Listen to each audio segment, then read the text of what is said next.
over the last 20 years, I have been a television and radio reporter in the Pacific Northwest. And during that period of time, I have passed along to the public hundreds of news stories from all portions of the world about the UFOs, the unidentified flying objects, the flying saucers. I have seen UFOs, but in all of those news stories, I've detected one missing fact, one incredible, glaring omission. Not one world public agency or scientific group has even offered a partial solution to this most amazing mystery of all time. No public authority has told us who are the overlords of the UFO, and why are they here, right now, at this time. There is no Air Force defending any portion of this planet that can truthfully deny that the following documented incidents did take place and that similar incidents are taking place almost every day somewhere in the world. In the southeastern United States, military aircraft have disappeared, and UFOs have been connected with those disappearances. Near Pascagoula, Mississippi, 2 shipyard workers were taken aboard a UFO and given physical examinations. In 1976, in Kentucky, 3 women were taken aboard a UFO and terrorized while the humanoid crewman of the UFO gave them physical examinations. In Wyoming, in 1975, an oil exploration foreman, while elk hunting, was picked up by a UFO along with the elk and was medically examined and returned to the elk hunting area by the UFO crewman. In Arizona in 1975, while working in open country, Travis Walton was zapped away for 5 days and kept aboard a UFO. A few weeks previously, near Alamogordo, New Mexico, a member of the U.S. military was examined by the humanoid crewman of a UFO. Rather than reveal that fact, the U.S. military found duty for Staff Sergeant Charles L. Moody in Western Europe. Before the kidnappers of the UFO, humans seem helpless. The largest circulation newspaper in the United States offers a $1 million reward for decisive UFO information. According to UFO contactees, this is what a UFO humanoid crewman looks like. This is the best UFO photograph in the world. The military took it years ago and kept it secret. NASA reveals its UFO policy. NASA astronauts have seen UFOs. You learn for the first time what the Air Force Academy teaches its cadet officers about the reality of the UFO. You learn UFO fact, not science fiction. In a surprise ending, you'll see the answers to this incredible worldwide UFO mystery. The origin of the alien intelligences who are the overlords of the UFO.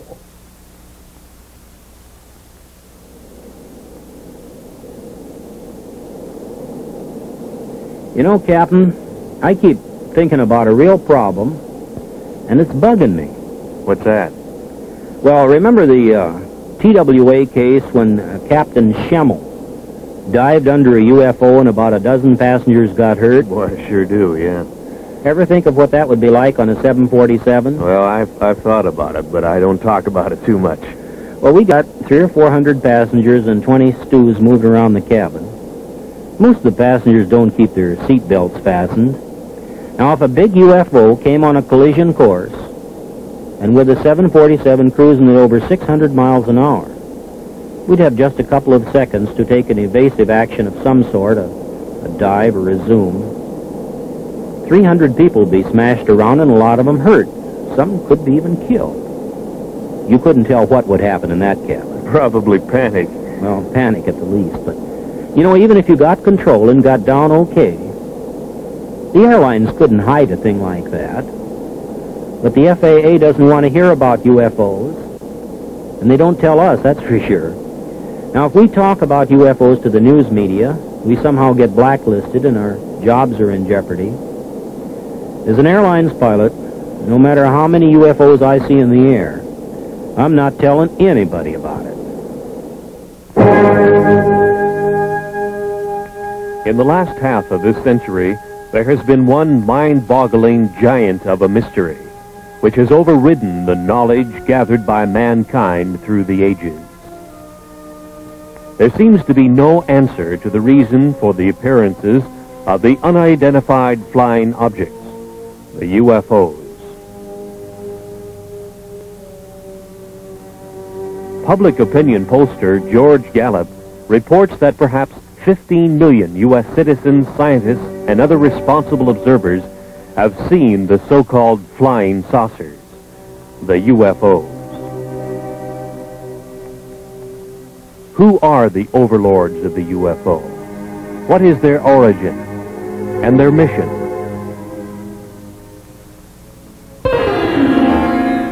On July 31st, 1952, in the Italian Alps north of Milan, engineer Gianpietro Mangusi took these pictures of the landing of a UFO on the rough ice of the Churchill Glacier.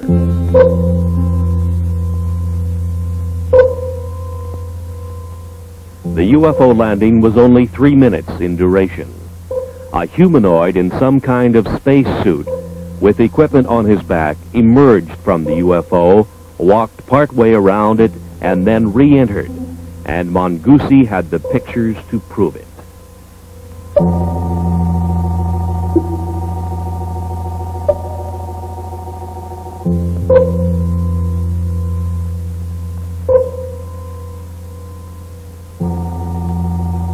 Verification of the origin of these photographs was made for the producers of this motion picture by a Swiss researcher and niece of psychiatrist Dr. Carl Gustav Jung, Miss Lou Zinstag. Since that time, world newspapers have made note of UFO stories in all degrees, from casual mention to news of an all-out UFO invasion. The mental health of UFO observers was questioned. From 1951, another photograph of a UFO from Riverside, California, showing the very significant bell-shaped configuration with 3 spheres projecting from its underside. This is the most familiar type of UFO and has been seen and photographed worldwide by UFO researchers. Who are the alien intelligences behind this type of space travel device? Are the UFOs friend or foe?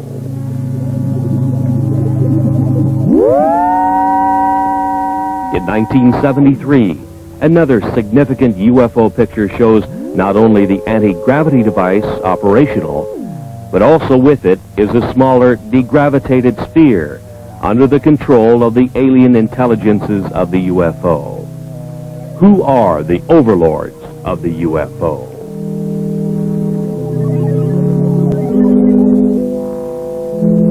In the Mediterranean, on a Sicilian beach, 2 small UFOs in the act of materialization from another dimension are observed by excited local citizens. Materialization, a concept far beyond the understanding of modern science, but used by the alien intelligences of the UFO. A PhD in biochemistry on the faculty of the University of Oregon in Eugene took this picture of a UFO in the act of materialization from another dimension. 3 times during the shutter snap interval, the UFO appeared and disappeared, and here is the evidence. The scientist, fearful of the scorn of his fellows, kept his name secret. He had no desire to investigate one of the most incredible events of the science of the coming 21st century, to which he had been witness and to which he had photographic evidence.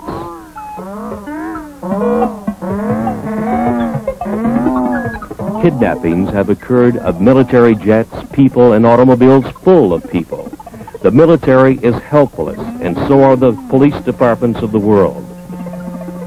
Where is the origin of the UFOs? UFO Quebec carried this sketch of a UFO humanoid crewman with a map of the star system in the vicinity of Zeta Reticuli, many light years away. This was indicated to UFO contactees Betty and Barney Hill. Is it truth, or is it a cover-up story? 2 UFOs over San Francisco, similar to UFO surveillance stories and photographs to come from every major city in the world. Iron Curtain scientists have stated publicly their feeling not only that UFOs are real, but that they have the same type of experiences which match those published in the Western world. We now reveal the facts of the UFO which couldn't be kept secret. The planet's most incredible unsolved mystery. Despite the cover-up efforts of world governments, a world silenced by fear, and a helpless world military, private scientific investigators all over the planet have contributed the UFO evidence which we now reveal. The UFO, the secret that couldn't be kept, that can no longer be covered up. Mount Rainier in the state of Washington was the area where private pilot businessman Ken Arnold, flying back to his Idaho home, first saw 9 disc-like flying objects on the sunny afternoon of 24 June 1947. They were moving at 1,500 miles an hour, a speed far exceeding anything we could put into the air at the time. When he landed his airplane at Pendleton, Oregon, he reported the sighting of inverted saucers moving at incredible speeds. The next day, on the radio news broadcasts and in the newspapers, the story sensationalized the term flying saucers. The previous summer of 1946, a member of the U.S. military encountered a giant UFO in a near-miss aerial situation, and the Air Force kept the threat to air safety secret. This event happened on the first day of August 1946 to the man second in charge of flight safety for the U.S. Tactical Air Command, Captain Jack E. Puckett. Captain Puckett's UFO encounter occurred about 30 miles from MacDill Air Force Base near Tampa, Florida, where his twin-engine C-47 airplane nearly collided with an airborne object about twice the size of a B-29 bomber, or about 300 feet long. His report further described the UFO as being cigar-shaped or cylindrical, and with what appeared to be glowing portholes. Governmental agencies have not responded to anxious questions from UFO observers. The Federal Aviation Administration has no UFO policy or opinion. The U.S. Air Force says it has aborted its UFO study program. No answer has been publicly given. UFOs still continue to be sighted worldwide.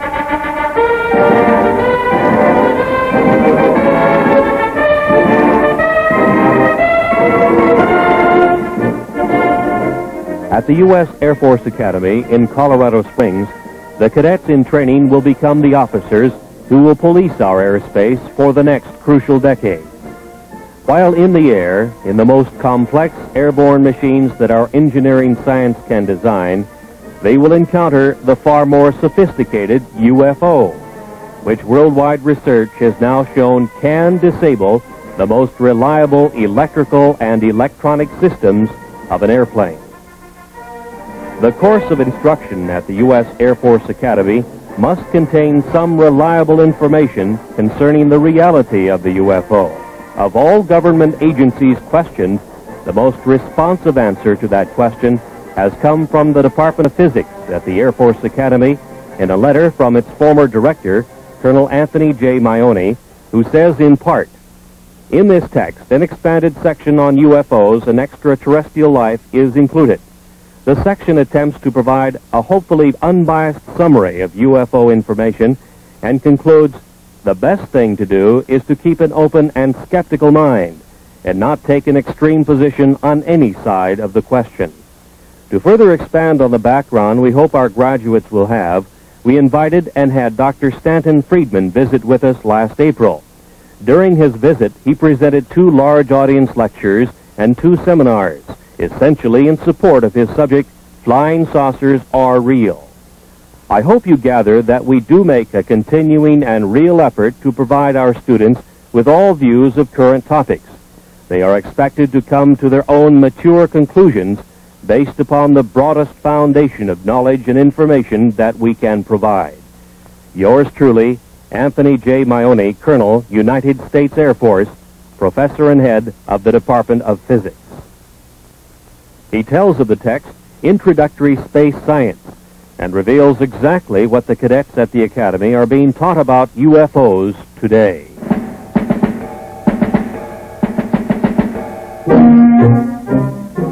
These are the men who will have to make crucial decisions while in the air when they encounter the incredible UFO. In the past, officers of the air forces of the world were given no instruction or any preparation whatsoever for this mind-chilling experience when they meet the spacecraft of the overlords of the UFO face to face. Nor have our astronauts been given proper instruction.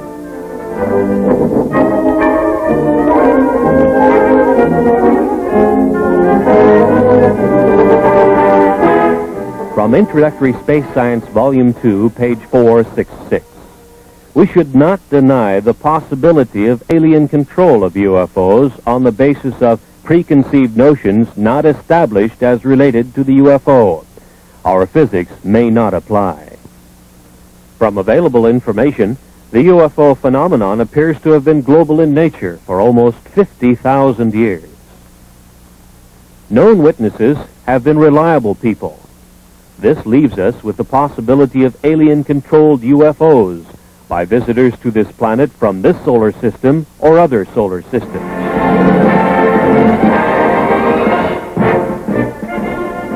The existence of at least 3 or possibly 4 different groups of aliens, possibly at different stages of development, which implies the existence of intelligent life on the planets in our solar system, or a surprisingly strong interest in Earth by members of other solar systems, the Air Force Academy text admonishes its officers in training to keep an open mind on the baffling subject of unidentified flying objects.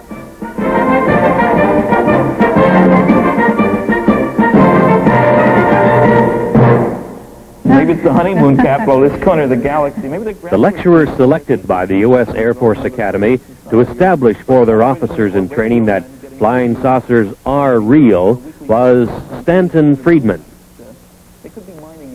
He had been appearing on the lecture circuit in various U.S. colleges as a UFO analyst with a high level of scientific training. Friedman's academic background includes a bachelor's and master's degree in nuclear physics from the University of Chicago. His employment background included much high-level work in space science in the area of fusion rocket research and nuclear-powered aircraft. He was 14 years with such aerospace contractors as TRW Systems, Westinghouse, and General Electric. He says UFOs are the most challenging scientific problem of this or any other age. He made the following statements in public in Seattle, Washington, the home of one of the world's largest aerospace manufacturers, Boeing. The government has never really said what it's been credited as saying, that there are no flying saucers. They really word their press releases very carefully. The press takes it that last step. I think every government in the world has 3 major problems along these lines with regard to UFOs. One, they'd like themselves to figure out how it works, because it makes a great weapons delivery system. It makes anything we're flying look pretty naive by comparison. 2, you'd want to make sure that the other guy doesn't figure out how to duplicate their behavior, because then you have a defense problem. If he's got something that flies like these things, we got a problem because we can't handle it. And 3, perhaps most important, a kind of philosophical political problem. As soon as it becomes obvious to the people on the planet and widely accepted that flying saucers are real and from off the Earth, there's going to be a push for a view of man as Earthlings, the people on this planet. Instead of I'm an American or Russian or Chinese, I'm an Earthling. There is no government that wants its citizens to owe their primary allegiance to the planet as opposed to the country. Nobody wants to give up their power. And you know, all these jokes about take me to your leader, that's wishful thinking. What's funny about those is that there is no leader to be taken to. There's nobody who speaks for planet Earth. So there are enormous political problems with anybody saying, yes, there's somebody out there and he's coming here and he doesn't want to talk to me as a representative of the planet. How do we choose who speaks for the planet? I don't know.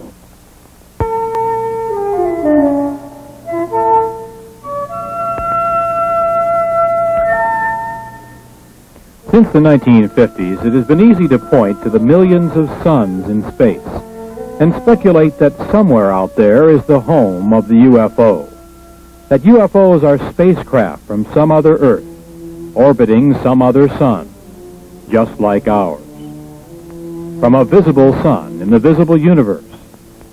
Perhaps so, perhaps not. But the UFOs could also be from an invisible dimension, in the invisible portion of the universe, which our science cannot easily detect. Perhaps one or possibly both of these concepts will one day be the explanation of the origin of the UFO. The Air Force Academy text on space science concedes that 2, 3, or even 4 levels of alien intelligences might be involved.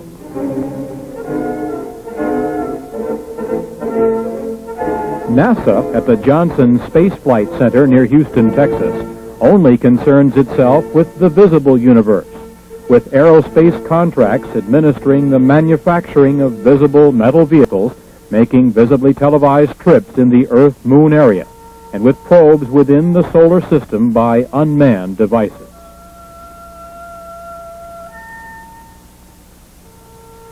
NASA astronauts in their Skylab make a track across the nighttime sky, lit by millions of suns. The activities of the astronauts are minutely planned and carried out, but the framework is that of Earth science as we understand and engineer its applications. There seems little room for productive scientific speculation, perhaps because of the $38 billion NASA space budget, which is highly criticized in many quarters.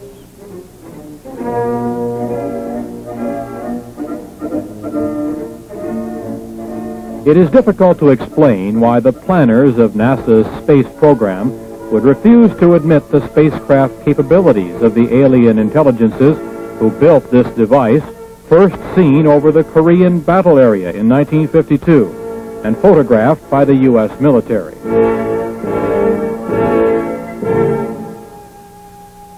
This picture was available to NASA. Obviously, it is not a picture of anything manufactured by humans on this Earth.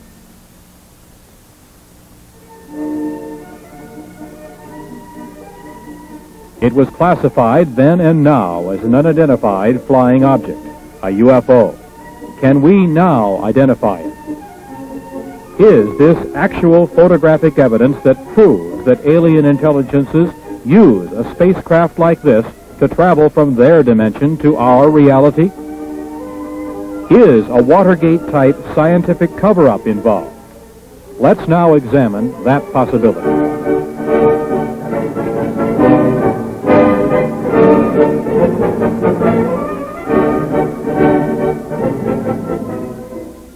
NASA first had warnings of UFOs from the pilots of its own X-15 project.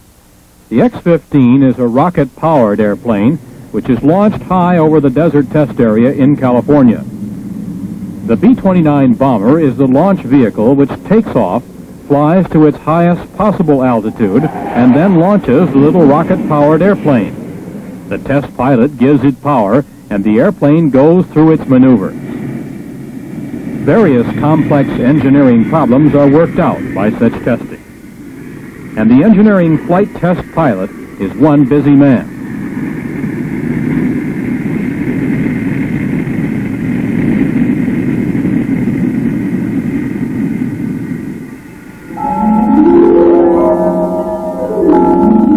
But on May 30th, 1962, test pilot Joe Walton photographed 5 disc-like objects from the X-15 rocket test airplane. The UFOs were very similar to the disc-like objects seen over Mount Rainier 15 years earlier by Ken Arnold. NASA made no public mention of what the discs were, their origin, or any scientific speculation whatsoever about this observance of their X-15 project by intelligences of the UFO. On July 17th of that same year, this time at an altitude of about 58 miles, Test pilot Bob White noted that he had UFO company and photographed unexplained objects even closer to his X-15. Across the nation, news headlines state that 26 astronauts have seen and photographed UFOs. The public is puzzled by NASA's silence on the subject. The producers of this motion picture were answered on 2 occasions by high public affairs administrators of NASA, who stated, "It's not in our charter to investigate the UFO."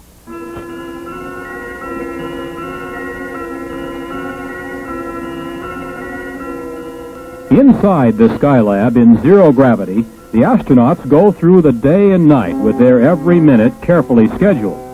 The scientific experiments are in almost every instance planned, not to open new areas of the unknown in cosmic science, but to reinforce the ideas we already hold regarding the reality of the universe. Planners have left no time or leeway in which the UFO can be postulated, thought about, or examined.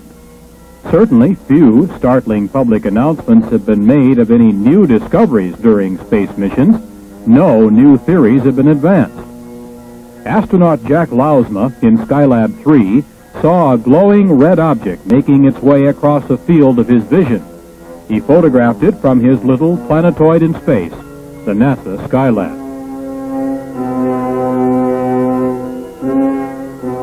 It could have been explained as a meteor glowing red in space, except that there is no atmosphere in space whose friction could heat a meteor to a red glow. Was it a UFO observing Skylab? NASA remains silent.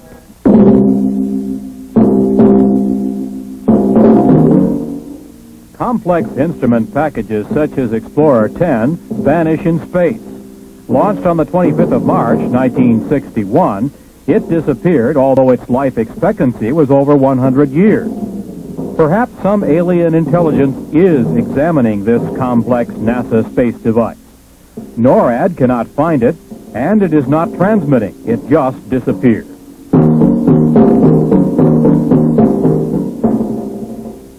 What is the photographic evidence that UFOs are watching our every space move? Why is it so hard for the project managers of NASA to accept the reality of the UFO? Is there a high-level scientific cover-up? And if so, why? Governments are charged with upholding the law, and no law on Earth is more basic than the law of gravity. No wonder the obvious anti-gravity capability of the UFO makes governments uncomfortable. Bravely, some astronauts have stated that they believe in the reality of the UFO and the capability of the UFO to defy gravity, while our giant rockets consume enormous amounts of fuel, putting a simple space capsule or Skylab in orbit. In the dark blue of space, in silence orbiting the Earth, the Skylab is the planetoid home of its crew. The crew is like the NASA test pilots in the X-15, busily occupied and concerned with the scientific work outlined for them by their NASA masters. Life support in Earth orbit is a scientific victory in itself and a major achievement for Earthlings. But outside alien intelligences are again observing the progress of man from Earth. 2 UFOs are photographed by an astronaut during a spacewalk. The hatch is open. The astronaut is working his problem. Again, 2 UFOs flit by. Just moving lights, something that could be easily ignored unless we obtained other pictures and other explanations. Actual pictures which could identify the UFO as a solid object with a mission and under intelligent control. One of the most remarkable instances of UFO photography took place in 1968, here above the Boeing Space Laboratory, south of Renton, Washington. Several photographs were taken of a UFO by then 14-year-old Scott Silty. It showed its anti-gravity capabilities as it hovered over the center in 2 locations. His efforts produced probably the only detailed shots of a UFO materializing to show configuration and portholes. His junior high school instructor, Jim Holm, was given the negatives to develop. Holm said he didn't know what to expect, but became a believer when he saw what the young Silty had apparently captured on film. When they came in that morning and they said, hey, we got the pictures we were talking about, naturally, you know, junior high students, you're a little bit reluctant to believe everything they say. But then, you know, as things proceeded, what happened was I developed the pictures, and we know the results now. What is your impression of what that object is? I'm always hesitant, but I would have to say that believing the students and the type of students they were, it almost definitely had to be some type of a flying object. Right out there. Right. And it's a little eerie. The thing that shook me up at first is I was reluctant to believe them. And when I printed or developed the film, I really couldn't see that much. But I was shocked. I have to admit, I was shocked when I put it in the enlarger. And through the enlarger, I could see a great deal more of what the object looked like. Like the portholes. Right. That was, I would say, the portholes was the most shocking part, because then it looked different than just a glow in the sky in a certain form, like you always hear the thing, you know, swamp gas and that sort of thing. But no swamp gas is going to have portholes or a configuration geometric the way that was. One man who has spent the last 25 years researching and keeping track of UFO sightings in the United States is Seattle fireman Robert Gribble. He has spent his spare time gathering all data possible that will help him keep track of when and where they take place. The pins on this map indicate sightings in the U.S. for just 1 year. Over the past quarter century, he has come to some conclusions based on the number of sightings he has recorded. We have received and reported some 30,000 sightings since 1955.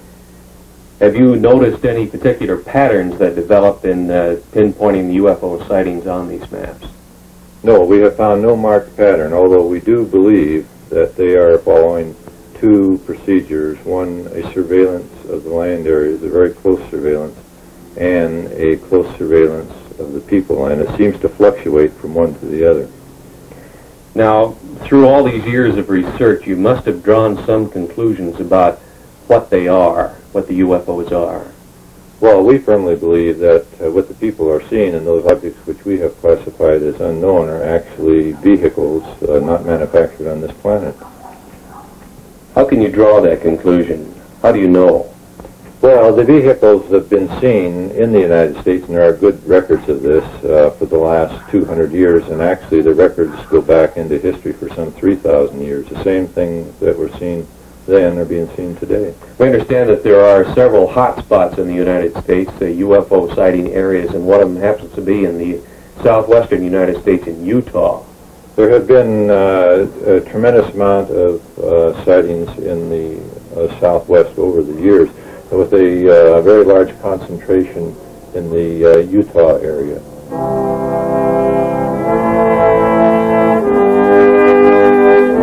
The Canadian UFO Report was one of the initial UFO publications to headline the story of the possibility that much of the early Mormon history tells of a contact with an alien intelligence, the angel Moroni.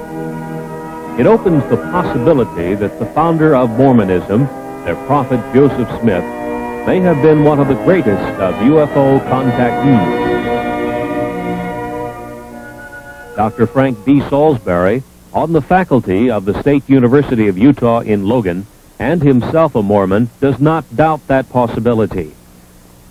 He has stated publicly that he believes that his UFO study has established the probability that the Earth is being visited by UFOs that seem to be using the isolated area of eastern Utah as an Earth base. In March of 1975, a national tabloid newspaper circulated the following story of a UFO kidnapping.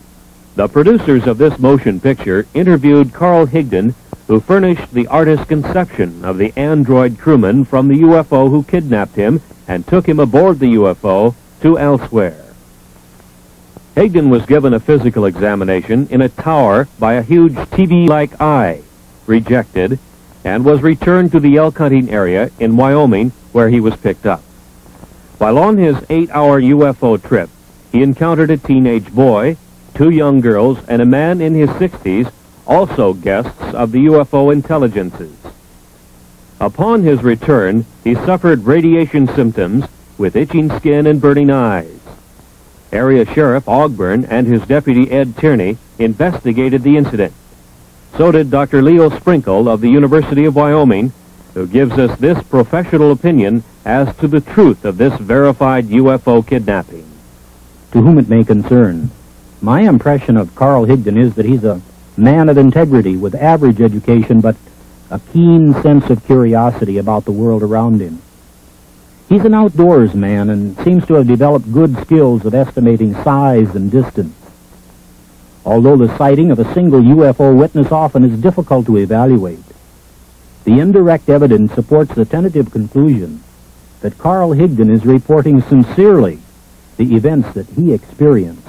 Hopefully, further statements from other persons can be obtained to support the basic statement. Respectfully submitted by R. Leo Sprinkle, Ph.D., the University of Wyoming in Laramie.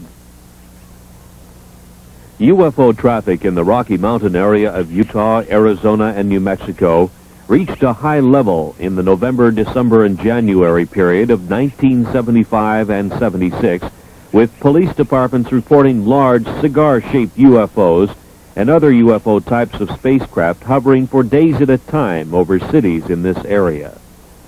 5 witnesses working in the open country around Snowflake and Holbrook in northeast Arizona had the most incredible personal UFO experience story to tell and passed lie detector tests in their telling of it before police and psychiatrist witnesses.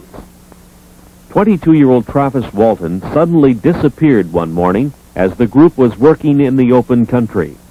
Dwayne Smith, Kenneth Peterson, Alan Dalis, Mike Rogers, and John Golette were involved in the significant UFO kidnapping incident in which a greenish blue light originating from a UFO overhead zapped Travis Walton into an invisible dimension from which he returned 5 days later. His brother tells of the incident. He spent 5 days on a UFO, he thinks. Now, there is some small time loss in there. But for all intent and purposes, he spent 5 days on there. He did come in contact with some beings that are human-like, but they weren't human. And he had quite an experience. He said he doesn't remember anything about a blue light in the first encounter last Wednesday. The blue light that they saw, he said, at that instant, felt like he got hit in the forehead with a baseball bat, and it knocked him out.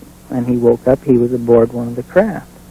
And they never spoke to him. They led him around by the hand. They wouldn't talk to him. They showed him this and that. And when they let him off, he woke up. Did he say they were friendly creatures? Smiled all the time, friendly, never harmed him. They were just as nice as they could be. But there was a total lack of communication, either verbal or mental.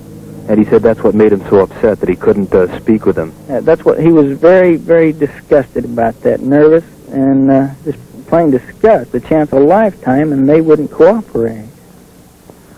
Obviously, Dwayne, you know your own brother probably better than anybody else. Do you believe the story? I've never seen him play a practical joke in his adult life. A psychiatrist tells of his examination of Travis. Our conclusion, which is absolute, is that this young man is not lying. There's no collusion involved, no attempted hoax or collusion with the family or anyone else.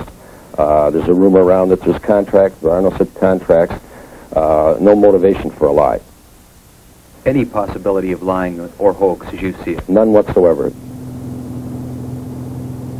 As we have indicated, UFOs can create a tremendous spatial energy flow. One of the most startling examples of that occurred several years ago on Vashon Island, which is located in the Pacific Northwest in Puget Sound, not far from Seattle, Washington. It was near the tiny town of Vashon that several UFO sightings had taken place in the late 1960s. So the fact that local residents had seen such phenomena was not startling. But the fact surrounding one of the incidents was unusual, to say the least. So it was out in that area? Yeah. On the night of the 19th of February, 1968, Detective Lieutenant Terry Allman was dispatched to an old gravel pit area west of town. Some young people had seen a UFO, and the King County Sheriff's Office was sent to investigate. The temperature was 50 degrees. Allman tells of what he saw. Well, there was a lot of ice. It really had no reason to actually be there. It wasn't that cold out. And did it have a certain consistency or something unusual about it? Well, it was 1.5 inches thick and was rather milky and bubble. Mm-hmm. And what was the impression that you had, or why did you have the impression that it was some strange phenomenon that created this? Well, I can't be sure about that, except it was entirely too warm out to have ice like that. One of the other officers had responded to a UFO call at that same location the night before. The UFO energy flow had apparently left a solid sheet of ice as it supercooled the area below the UFO as it took off. At the freezing temperature of 32 degrees, it would take some 113 hours to freeze the pond 50 feet in diameter with a sheet of ice 2 inches thick, and the weather had not been that cold. The UFO did it. Because of official concealment, denials, and just plain ordinary bureaucratic cover-up during the 1950s and 60s, many cases of UFOs establishing themselves as a menace to commercial airlines' safety of flight had been concealed. One night, 10 of 85 passengers aboard an American Airlines commercial flight were injured when their pilot, Captain Ed Bachner, took evasive action to avoid a UFO encounter. It happened to flight number 966 on the night of 17 July 1957 on a flight from El Paso to Dallas, just 50 miles east of El Paso over Salt Flats, Texas. The UFO continued along the Gulf Coast to Gulfport, Mississippi, where it turned north.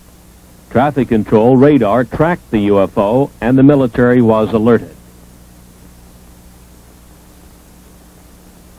In the vicinity of Meridian, Mississippi, the Wing Intelligence RB-47 electronic surveillance airplane tuned in the UFO's emission on its ALA-5 pulse analyzer. As it moved west toward Dallas, Texas, the pulse train of the UFO was analyzed as having a 3,000 megacycle envelope, a duration of 2 millionths of a second, and a repetition rate of 600 times a second.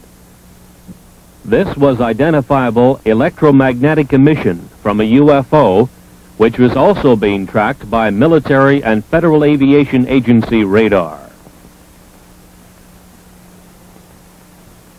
The UFO circled Dallas and Fort Worth, Texas, and headed north to Oklahoma City, and continued its track north, followed by the Wing Intelligence electronic surveillance aircraft. This was continued until the U.S. Air Force plane was to run low on fuel near Forbes Air Force Base. At 1:45 on the morning of April 3rd, 1975, some 20 or more law enforcement officers in 5 North Carolina counties pursued a bright, glowing, unidentified alien spacecraft. Newspaper headlines told of a major incident which was, in effect, kept secret from the rest of the nation. Newspapers, radio, and television all over the world remained silent on the stories because wire service editors did nothing to emphasize their significance.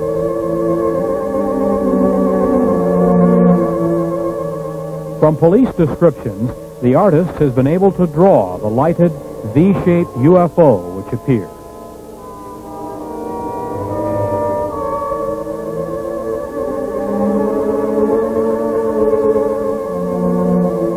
No responsible agency gave to the public any scientifically supported explanation of the origin or mission of the alien space travel device.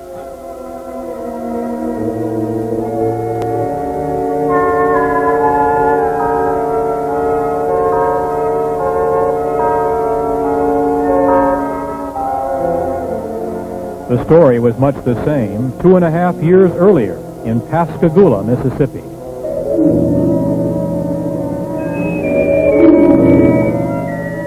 The Pascagoula Press first headlined the story October 12, 1973, and told the nation about two shipyard workers, Calvin Parker and Charles Hickson, who had their fishing trip interrupted by a glowing, blue-lighted UFO which landed near them.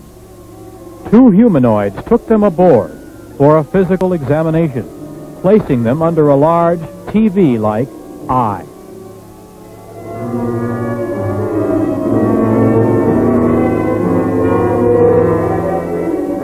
Scientists were quoted as saying that the UFO report was true. NASA was supposed to probe, but didn't. Federal agencies were asked to investigate, but didn't.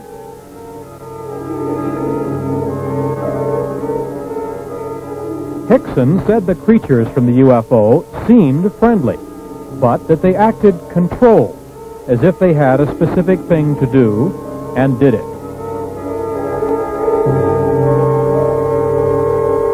They were about 5 feet high, pale and ghost-like, with crab-like hands and rounded feet. As Hickson and Parker were taken aboard, they suddenly began to float on air, became weightless, and totally helpless.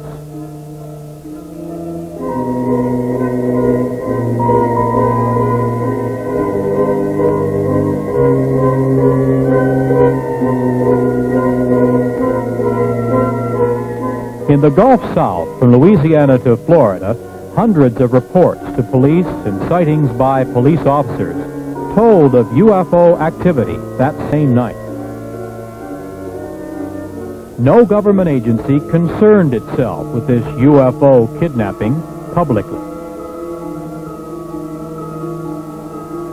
Luckily, Hickson and Parker were returned. But what of the kidnapped victims of the UFO intelligences who are not returned? Are the UFOs friend or foe? Or are they conducting a project in which humans become nothing more than guinea pigs? This is serious speculation. Kidnapped victims seem to end up on a missing persons list, and no agency on Earth can locate them. The alien intelligences of the UFO are from somewhere, either in our dimension or from another dimension, which is difficult for anyone to detect.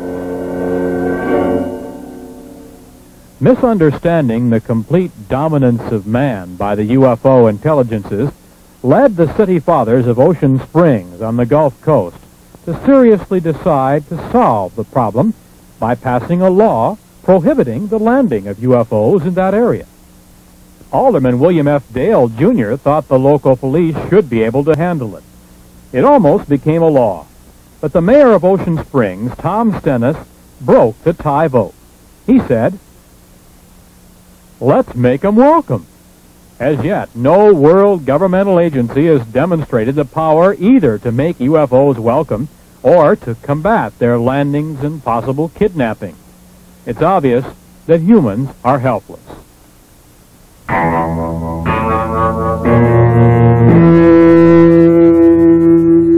Since 1966, the very competent scientific analysts of the British publication The Flying Saucer Review have been assembling all available information about alien intelligences who have made repeated UFO landings in the high Pyrenees Mountains between France and Spain. So have the defense authorities of both nations. The UMO intelligences claim they come from what we know as Star System Wolf 424, some 14.6 light years from Earth, 90 trillion miles. Near their home planet, their UFO space travel device enters a black hole in space. A giant energy whirlpool vortex which hurls their spacecraft into another dimension in which time hardly exists. From this, they emerge into our dimension, into our solar system, and proceed to their expeditionary target, Earth.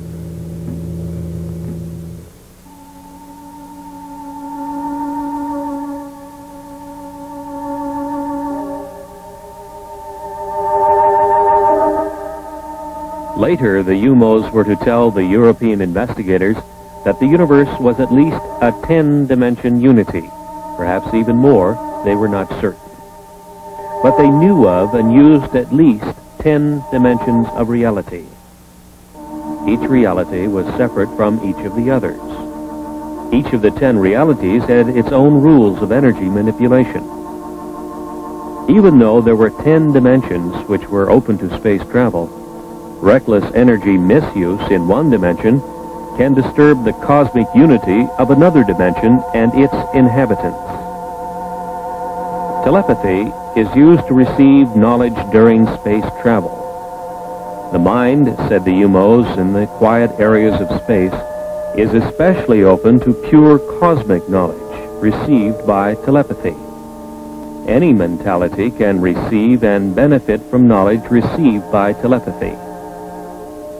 The more telepathic ability is exercised, the more valuable it becomes, the UMOs learned, as they learned many of the high scientific secrets of the solar systems they traveled through in their space exploration projects. Target Earth was to be another of their cosmic projects. The UMOs first learned of the planet Earth, with inhabitants of some intelligence, in the Earth year 1950. They landed and left 8 of their males and females in the area which had high mountains between France and Spain. Since that time, they have studied the new planet and the method of mental understanding used by its inhabitants. They found Earth science could not account for cosmic beings like themselves.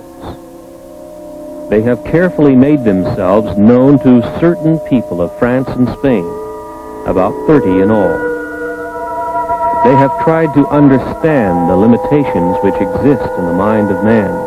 They find human knowledge inadequate and much inferior to the cosmic understanding, which permits space voyages between the UMO position in the universe and the Earth.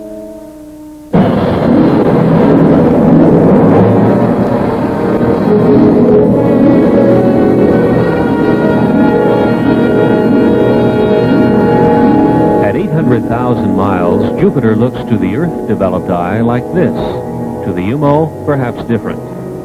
Jupiter's moon, Ganymede, is some 8,000 miles away and moves in its orbit. Its diameter, 3,000 miles. The UMO intelligences took a heat measurement of the Jupiter hotspot. They compared the measurements to that of the surface of their sun and found it about the same. The other Jupiter moons were identified: Europa, Amalthea, Callisto, as they were named by Earth astronomers.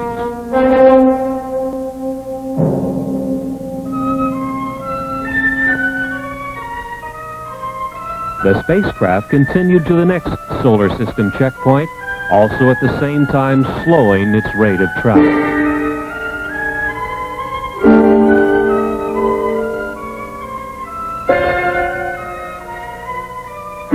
Saturn was identified with its strange moon, Titan. Titan rolled along the equatorial plane of Saturn like a wheel on a road. The UMOs identified its atmosphere, methane. In the vicinity of Saturn, they tuned to the history and the totality of knowledge of the solar system, accumulated since the time the sun was born. Knowledge lost, and knowledge still used, and knowledge to be rediscovered. It was from this Saturn knowledge store that the UMO intelligences learned of humankind's achievements and failures. They learned, too, of the state of development of the plant and animal life and all details of Earth and the other planets.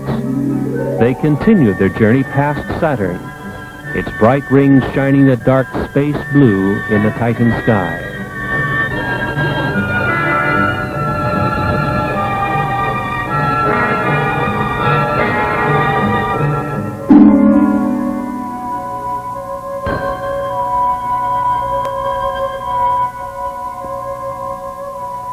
The cosmic voyage continued to Mars.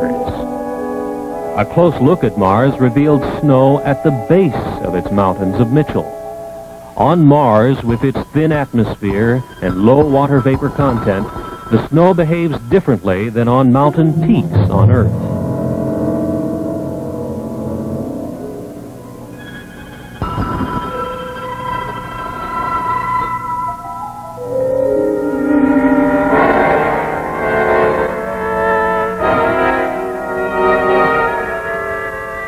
Leaving Mars, they passed scarcely 100 miles from Phobos, one of its two moons.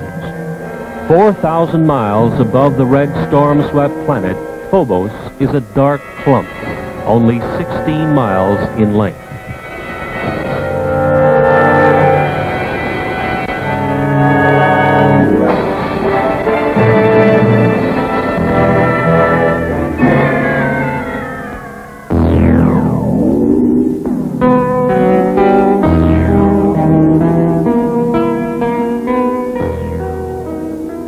The final checkpoint of the cosmic voyage brought a strange and beautiful sight. Their project destination, Earth, was eclipsing its own sun, and they passed over the Earth's moon just beneath. They had come nearly 90 trillion miles, 14.6 light years. Elapsed Earth time, just about 7 months.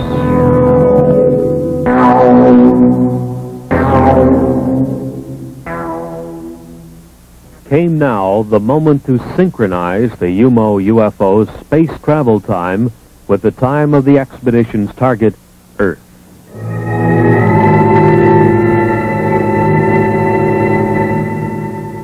By telepathic means, the UMO alien intelligences claim to have notified some 20 selected Earth people of various responsible backgrounds to expect the UFO. These people lived in Spain.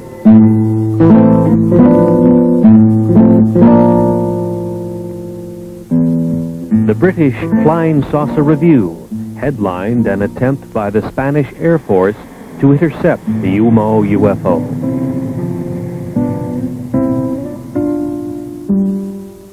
An Andorra radio station employee also noticed the UFO as it neared its destination in the Pyrenees Mountains between France and Spain. The UMO spacecraft, after its cosmic voyage, became visible over the Pyrenees Mountains, and the IH superimposed marking, unlike any alphabetical symbol on Earth, was photographed. The first pictures taken were from the ground near the outskirts of Madrid on February 6, 1966, and again on the 10th of June, 1967. They are known as the San Jose de Valderas photographs, which were published nationally in Spain after thorough investigation by the national magazine Horizonte. During the years since 1966, much of the UMO information has been investigated by competent people of England, France, and Spain. And to this date, such evidence as these UFO photographs appears to be factual. Dr. Claude Poer, Director of Scientific Programs in the French Center for Spatial Studies, stated publicly that a 2-year investigation resulted in staggering confirmation of statements made by the non-earthly intelligences. The French Minister of Defense, Jean-Claude Boré, in a nationwide radio broadcast, confirmed that the national police in France had a great number of statements on file from reliable witnesses who had reported over the last few years UFO appearances. He said he believed the reports tell of scientifically interesting events and that the top scientists of France were making a continuing study of reported UFO sightings.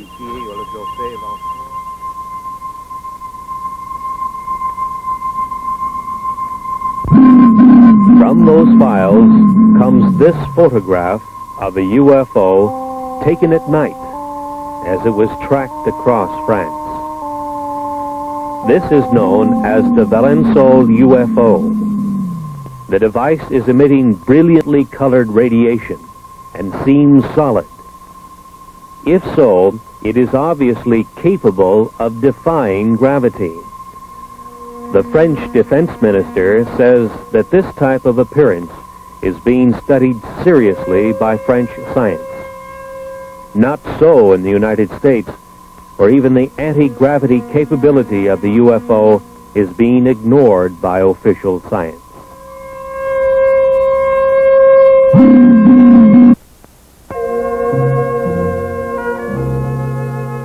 As they said in Spain, the alien intelligences of the UFO may originate from a planet called UMO, 16 light years from Earth, and they may not have. If we are to understand the origin of the UFO, we must be ready to vision another dimension which penetrates our earthly reality. It is a higher energy dimension from which the UFO can materialize to our vision, our cameras, and our scientific instrumentation. It is back into this higher energy dimension that the UFO returns to report to those who sent it out. The crew of the UFO is an especially designed robot humanoid which was produced to do its job in both dimensions. Target Earth is a long-time intelligence and sample gathering project of the aliens of the UFO. The incredible energy manipulation which enables UFOs to move between dimensions seems to occur underwater.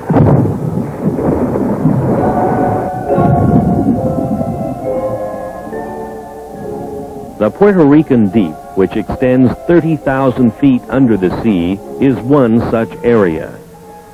Seawater covers 2/3 of the surface of the Earth, and in that water lives one of the Earth's most intelligent and environmentally adjusted creatures, the dolphin. The dolphin's brain is substantially more complex and in some ways superior to the brain of man. The dolphin's telepathic ability is highly developed, and with it he excels at communication with other dolphins. Today, the Canadian-edited UFO Report and other such publications are the only other mediums which have carried stories which have filled the Venezuelan newspapers and tell of UFOs which emerge from under the sea off Puerto Rico and continue to the U.S., South America, and Europe. Undersea disturbances of a major nature have occurred in this area for many years. The National Oceanic and Atmospheric Administration's NOAA satellite had communications blacked out many times as it passed over the area some 800 miles up in its orbit, reported Dr. Wayne Messigian of Longwood College in Farmville, Virginia.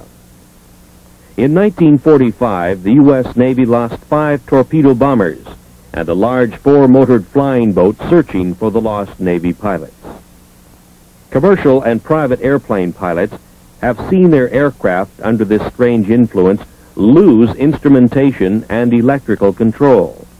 Airlines issue denials and pilots are afraid to talk in public because of fear for their jobs. In March of 1973, a series of events near Caracas, Venezuela, a few hundred miles to the south, established what may be a link between the very deep ocean areas of the Caribbean and the UFO. On March 22nd, hundreds of people witnessed a pair of flying objects trailing blue smoke as they approached from out of the sea and then hung motionless near the Caracas airport. Then, with a shrieking sound and a burst of orange flame, separated and vanished, one to the east and one to the west. For the next 9 days, UFOs rose out of the sea, hung in the air, remained motionless, and in various manners cavorted over the metropolitan city of Caracas, Venezuela. The Caracas newspaper, Ultimas Noticias, carried the UFO stories and reached the conclusion that thousands of its readers are now convinced that by evidence of their own eyes, UFOs have an undersea base in the Caribbean. UFO traffic into and out of the sea was seen by hundreds of witnesses. Other water areas have also been the site of UFO traffic. Teleportation occurs in the vicinity of a UFO. In May 1968, a well-known Buenos Aires attorney, Dr. Gerardo Vidal, and his wife and children, in a Peugeot 403, were teleported 4,100 miles by a UFO and put down near Mexico City unharmed. This Ford was teleported hundreds of miles in South Africa because it was near to a UFO which degravitated it and transported it, says the Flying Saucer Review. The aliens of the UFO are energy manipulators of a very advanced nature, far beyond our science. In the search for the method of communication with alien intelligences of space, such as the overlords of the UFO, some of the most significant work in the world has been done by Dr. L.G. Lawrence, president of the Ecola Institute of San Bernardino, California, a research foundation. Dr. Lawrence is one of the world authorities on the use of biological sensors, such as that of the friendly laboratory philodendron, which senses the pain of Dr. Lawrence. As he purposely burns his thumb on his hot pipe bowl, the biological sensor, the plant, reacts with a squiggle of recognition of Dr. Lawrence's pain on the laboratory instrumentation. This is known as the Baxter effect. Dr. Lawrence developed his 3-ton stellatron for sensing biological messages which might be running free in the universe. He sets it up in remote areas, and it is shielded from all electromagnetic radiation, such as all radio and TV radiation, for instance. It can be influenced only by the etheric or bioplasmic pulses that influence plant and animal life. On October 29, 1971, and again in April 1972, on the Mojave Desert in California, intelligent communication from the direction of Ursa Major was received. One star of that system we know is the North Star.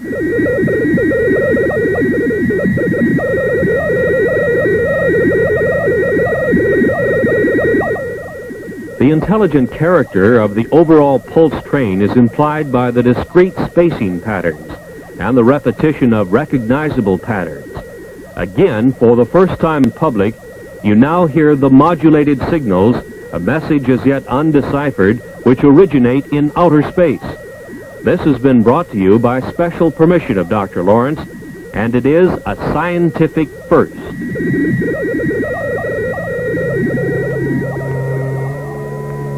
Dr. Lawrence reminds us that radio telescopes, such as this giant multi-million-dollar installation in Puerto Rico, have had no results whatsoever in either sending or receiving messages in space.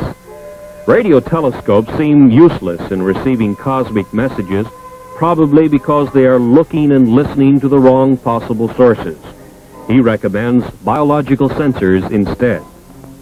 His low-cost equipment has resulted in a tape recording of interstellar communication, and it is on file with the Smithsonian Institution in Washington, D.C. There is perhaps no more convincing witness to the UFO than the world-famous Israeli psychic Uri Geller, whose mind-boggling extrasensory powers have baffled millions of people all over the world. Geller believes that his powers are not unique to him, but are instead proof that energies exist in many different ways than those now known to science. Later, we will see Geller demonstrate his bioenergy powers before a live audience.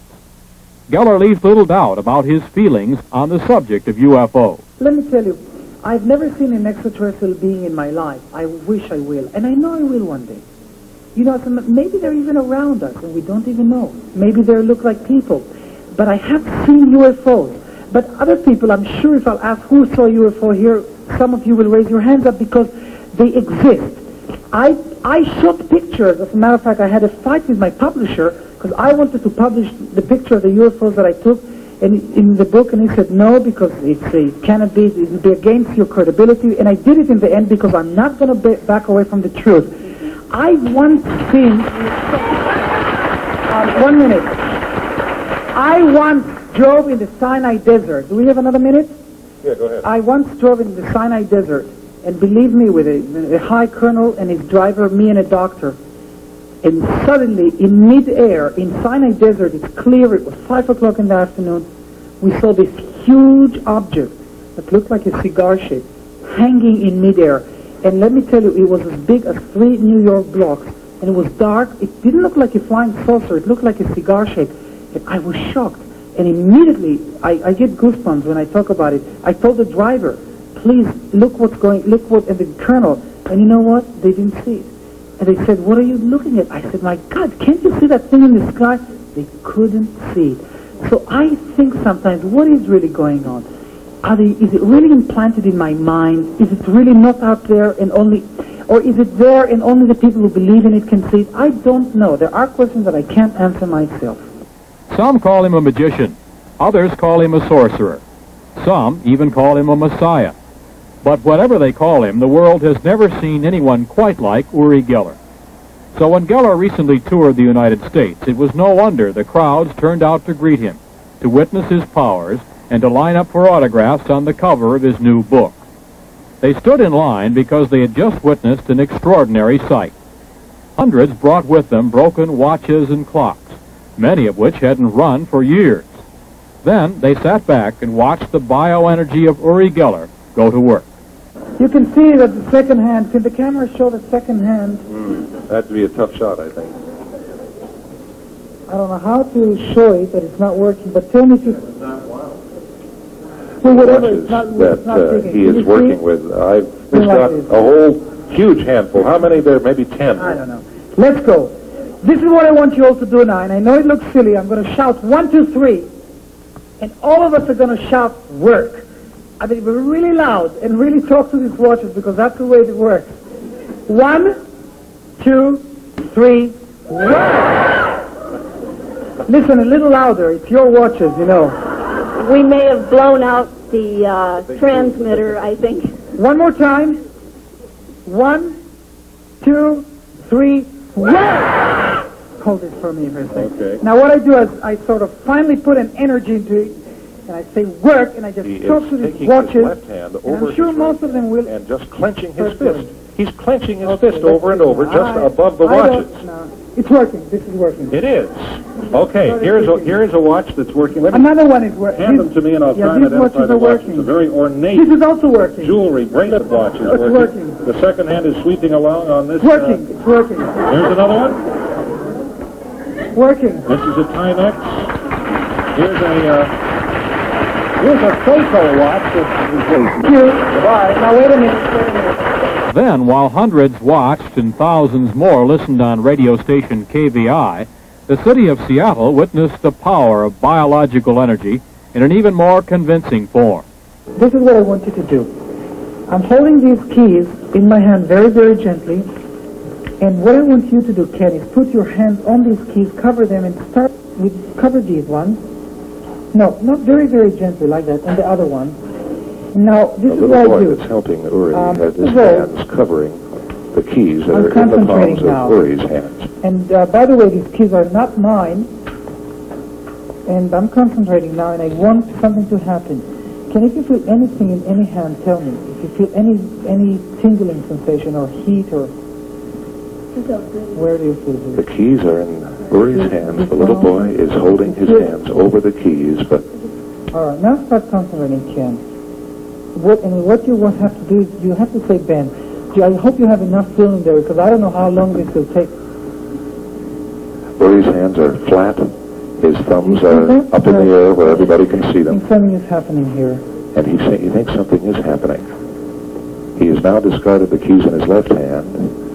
The boy still is covering the keys in Uri's right hand. Uri, incidentally, is left-handed. Now lift your hand. Again, lift your hand. Do you see any keys bending? I see one. Oh, yes, this is bending. One key Wait a minute, I have to show this to the TV. Yeah, this key is going. Yeah, wait a minute. Yes, definitely.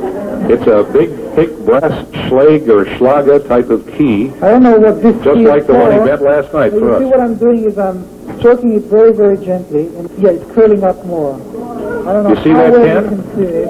It's really happening, It's bending even more. Yeah, this will curl up a little more here. You see, I'm putting an energy into it. Can you see this from the... It's incredible. There's absolutely no heat. Can touch the key, and you'll see the touch it under, or under where it's bending. Do you feel any heat? There's absolutely no... You do feel but there's really no heat. It's, you touch it. I mean, you can see there's really heat on you. No, it's No, just the body it's the warm. body warm that you're but it's feeling. continuing to bend. Just want to show it to the camera. Can you see that? Oh, look, I don't know how other There goes another one. The key that he has bent is fastened to a key cluster, I think and another one another is key is here. beginning to bend on the cluster fastened Yeah, below this is it. going also now. But let me just talk to everybody because the TV camera is so... To back up the biological energy demonstration, Geller called on others in the audience to check for keys which may also have responded to the presence of Geller's energy. The Seattle Post-Intelligencer told the story of hundreds of radio listeners whose keys mysteriously began bending right in their pockets. In the audience, there were others who found themselves a terminal for the newly demonstrated source of power. Keys in the audience belonging to people here were bending. And we've seen keys, a couple of women have shown him, which are beginning to bend. Here's a lady who is gray-haired, and she's just handed him a key. That is bent. And it is beginning to bend, very slightly, but noticeably. It's unreal because you know what's unbelievable here? That usually the kids that are coming to me, that their keys bend, and usually it happens to children. Why? Because children are more open-minded to this. I mean, look, these keys, look at these keys, they're totally bent. Would you say that it's necessary for a person to believe they can bend before they will bend? You see, a child believes that he can bend a key because he's just totally innocent to it. He totally believes that his key can bend, and it does. And it starts, and look, I mean, these keys are, I mean, you can't use these keys anymore. The scene is in the southeastern United States, and the photographer, Todd Anthony, is out to take his first trial pictures with his new 8mm motion picture camera. He goes to his local airport to photograph the action of a commercial airliner making its landing. The airplane makes its approach, and following it comes the big surprise, a UFO. The UFO, exhibiting anti-gravity capabilities, follows the airliner right down to the surface of the Earth to its landing. The UFO is a bell-shaped type, which has been seen and photographed all over the world since the 1950s, from Australia to Western Europe to South Africa to Mount Palomar in California, where George Adamski made excellent still pictures, all with the same bell-shaped configuration with 3 spheres on the bottom. There are some very significant things about this UFO type. Under the bell-shaped hull are 3 spheres. It is these globes which, when excited by a high energy level, cause the UFO to become immune to gravity. At this point, the UFO begins to take on a glow. At a higher state of excitation, it is ready to move into its home dimension, a dimension which is not light years away, but right here, interpenetrating our reality. A significant amount of scientific research evidence now seems to confirm the amazing fact that UFOs such as this are interdimensional spacecraft. These same types of UFOs have been photographed, invisible to the human eye, by means of ultraviolet filters, and have been found to be trailing our commercial airlines' flights at 35,000 feet, just as this flight was tailed by a UFO right to its landing. This time, it was visible. We have presented evidence that many times commercial flights near a UFO have lost electrical control and their aircraft instrumentation. Pilots have confirmed this fact. Passengers have been injured as pilots have taken evasive action when surprised by a UFO which to them seemed to be on a collision course. Yet no world scientific agency or government group has seriously studied the problems of UFO encounters, or kidnappings, or losses of aircraft due to the UFO. Is the UFO mystery truly a scientific Watergate, an incredible and dangerous cover-up?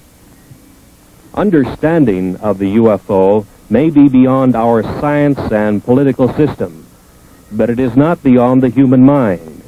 The alien intelligences of the UFO and the human earthlings are all common inhabitants of the cosmic energy intelligence continuum. Dr. Lawrence at Ecola Institute showed us with his stellatron that the alien intelligences of the UFO might be in cosmic communication by use of a high-level energy which we know as etheric, bioplasmic, orgone, or nearly 100 similar names. but it is unrecognized in our science and in our civilization, which runs and communicates on the energies of the electromagnetic spectrum. Uri Geller mentally directs his biological energy and that of other people, and they bend metal keys. In the vicinity of UFOs, aircraft lose electrical control and instrumentation, and without doubt their structural integrity is also affected by this energy which bends keys. Other more incredible things are happening. During a single year, for instance, nearly 10,000 head of farmers' livestock have been mutilated in an area from Texas to eastern Oregon and Washington. Police and agricultural scientists alike are helpless. No flying predator exists which mutilates an animal's tender parts or swallows it up completely, leaving behind a bare skeleton. UFOs can be blamed, says the University of Wyoming student newspaper. There is now striking evidence that the cause is not a configurated UFO spacecraft, but what is mistaken for a UFO is something just as new to science. Invisible flying predators, which can be photographed with the aid of an ultraviolet filter 18A and Ectacolor film. This was first accomplished by Trevor James Constable, a UFO researcher for a quarter of a century. Constable, in Southern California, builds equipment which gathers orgone energy, or etheric or biological energy. Years ago, he noted that his energy-gathering devices attracted invisible critters. He also photographed them at 35,000 feet through an ultraviolet filter near a commercial jet. They were invisible to the pilot. This is an artist's drawing by Don Dixon of one of the frames of the research camera's film showing the invisible flying critter. Apparently, the predator sought by farmers and county sheriffs nationwide is the animal killer. The invisible flying predator. There seems no other explanation of what has happened to the thousands of mutilated animals. Once again, a new scientific door is opened, and through it we see invisible animals which can fly by degravitating themselves and which seem to live off the biological energy of other land-bound animals.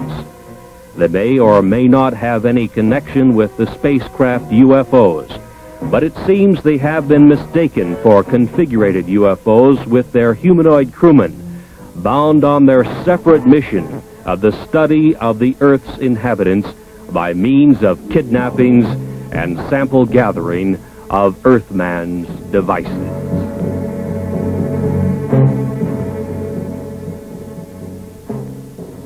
In the U.S., it is at Federal Aviation Administration flight centers that air traffic controllers are trained to handle the routing of aircraft in the nation's air lanes, so as to keep constant eyes on the safety of flight procedures. But what about the UFO? What about near misses where UFOs and passenger airplanes were involved?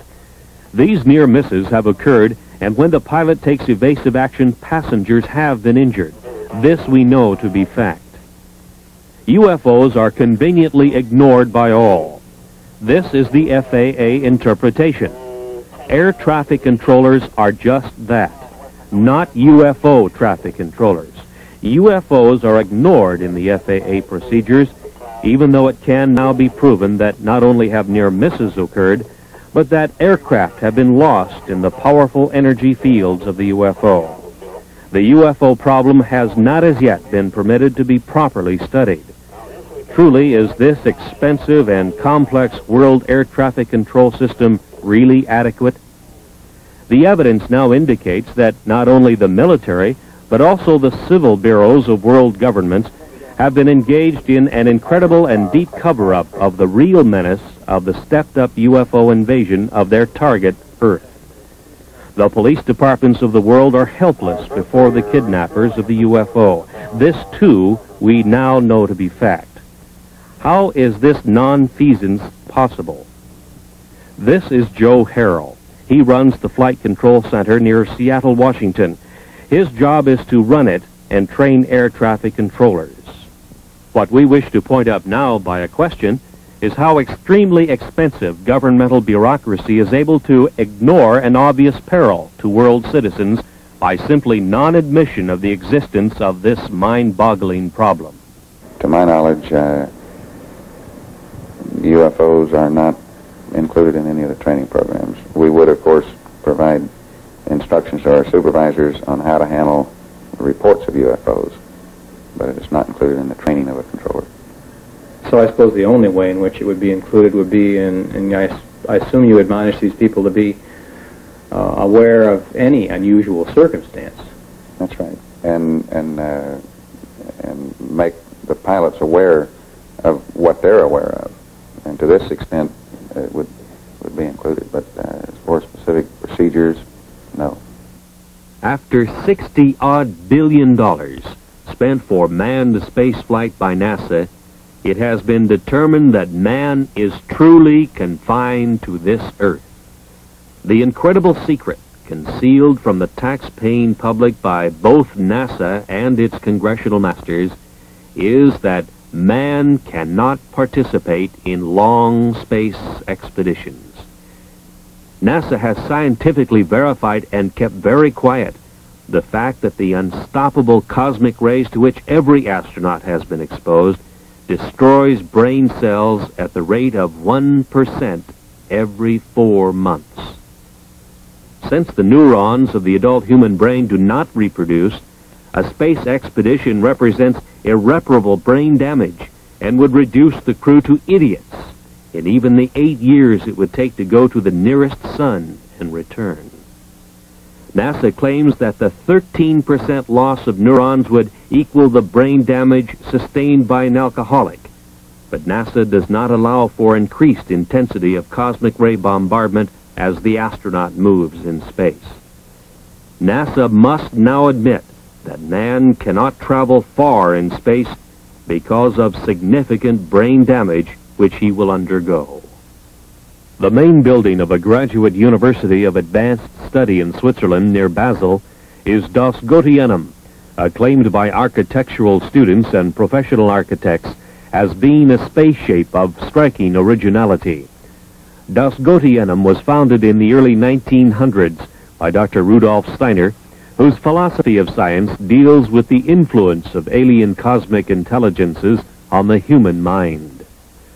Dr. Steiner was a highly trained scientist and clairvoyant who could see to a higher etheric energy dimension. He could see a view of cosmic reality which is denied to normal human vision. In some 6,000 lectures attended by the best minds of Europe, he made his observations known to those who would profit from this higher knowledge. This information is now available. Knowledge, the key to the secrets of the universe. Man's pursuit of the mystery surrounding the UFO and the Etherians continues. And although many books have been written about the subject, the best available information is speculation. So what we have offered you is the best available speculation. 2 questions. First, who are the Etherians? Notwithstanding their similarity to man, the Etherians' body is different from man's. They live in their own dimension, so we see only their servants, the humanoids. The Etherian overlords of the UFO have thinking minds, feelings, and emotions like we do. They have a strong sense of will and a strong sense of purpose. And they live in their own dimension, so they can't set foot in our material world, according to Dr. Steiner. Next, why are they here? Why are they interested in Earth humans? Maybe we are doing something here on Earth that is disturbing their world, their dimension. Maybe we are doing something here on Earth that is upsetting the balance of the universe. UFOs have been seen for centuries. Is this recent stepped-up activity over the last 30 years due to some recent disturbances within our dimension? Maybe we have sent giant shock waves throughout the universe, and the Etherians are here on Earth, trying to find out what they can do about this intrusion. One thing could well be the high harmonics of the sonic boom of the supersonic bomber, such as the B-1.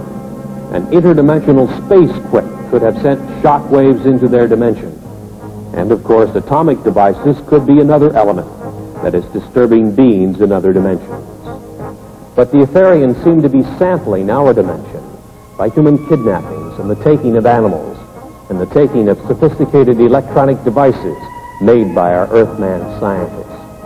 The Etherians seem to want to know what we are doing, and we had better know too.